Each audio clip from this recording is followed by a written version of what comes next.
Delhi car குண்டுவெடிப்பு தொடர்பாக Umar பணியாற்றிய அல்ஃபலா பல்கலைக்கழகம் மற்றும் அதன் நிர்வாகிகள் தொடர்புடைய இடங்கள் என 25 இடங்களில் அமலாக்கத்துறை சோதனை நடத்தியது. கர்நாடக மாநிலம் பெட்டையேரி கிராமத்தில் அடிப்படை வசதிகளை செய்து தர கோரி சிறுவன் சாய்ராம் பிரதமர் மோடிக்கு கடிதம் எழுதியுள்ளார். சிறுவனின் செயலை பலரும் பாராட்டி வருகின்றனர். துணைவேந்தர்கள் நியமன மசோதா வழக்கில் தமிழக அரசின் மேல்முறையீட்டு மனு மீது டிசம்பர் 2 விசாரணை நடத்தப்படும் என சுப்ரீம் கோர்ட் தெரிவித்துள்ளது.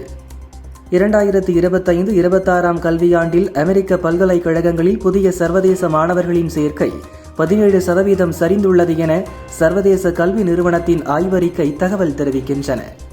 கர்நாடக மாநிலம் பெலகாவி மாவட்டத்தில் உள்ள கித்து ராணி சென்னம்மா மிருக காட்சி சாலையில் அடுத்தடுத்து மான்கள் உயிரிழந்தன. நேற்று மேலும் ஒரு மான் உயிரிழந்ததால் பலி எண்ணிக்கை 31 உயர்ந்துள்ளது.